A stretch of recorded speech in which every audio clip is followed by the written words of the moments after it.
The wind whips against her face. Snowflakes stick to her hair, her cheeks, her eyelashes. She's disoriented as she tries to find her way home. The sun set at 4 in the afternoon, but it's much later now. It's so dark that it feels as if blackness has swallowed up the city. She's making her way down the streets, relying on street lamps and muscle memory. It's impossible to see in the snow. She knows 2 things. First, that she's going to be in big trouble for being so late. Second, that it's not going to be easy to locate her house in this terrible storm. It's a small house. She's the oldest of 4 girls. The youngest are twins, high energy and overly demanding of her patients. It's exhausting to keep them in line. They don't behave as they're supposed to. Even worse, they're all crammed into one bedroom. They live with their widowed father and his sister. Her aunt is strict, but her father is ruthless. He works in the church and has high standards for his children. She also suspects he resents all of them for not being boys.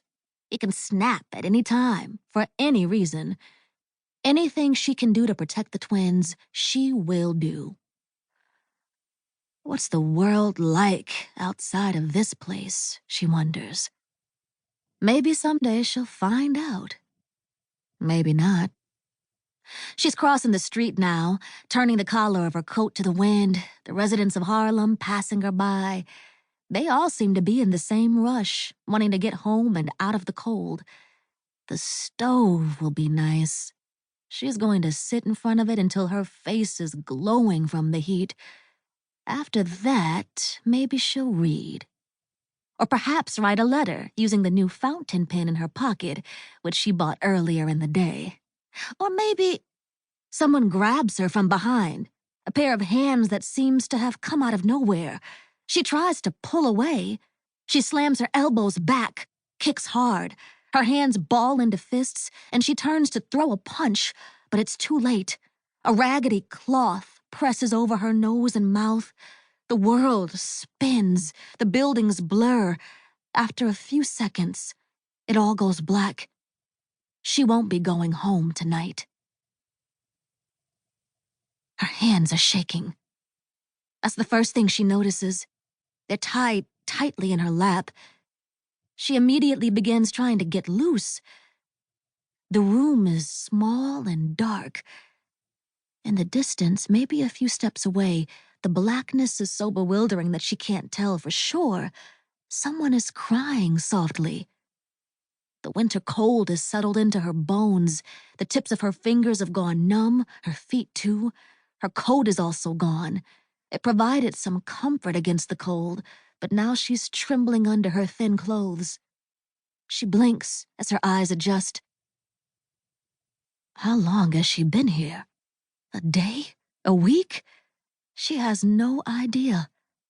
The last thing she remembers is trying to get home, then fighting as hard as she could to free herself from someone's grasp. But that could have been a month ago. She could be in an entirely different city, maybe even a different state. Her eyes are heavy. She wants to go back to sleep. Just for a moment, she thinks. Maybe if I sleep for a bit, I'll wake up and find myself next to the stove in my house.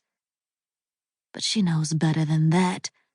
If she closes her eyes again, she may never wake up. It's too cold in here. Her stomach is swirling. Cramps tear through her legs in gripping waves. She must stay awake and alert. The room is even smaller than she'd first thought. Now that the dark isn't as menacing, she can make out the dirty walls, and she's not alone. There's a girl with smudges on her face several feet away, curled into a little ball, one arm tied to the wall. Next to her is another girl. They're leaning on each other for warmth or support. A third girl is lying on her back, frail and shaking, crying. She doesn't say anything. She doesn't know what to say, but a million questions have bubbled to her lips.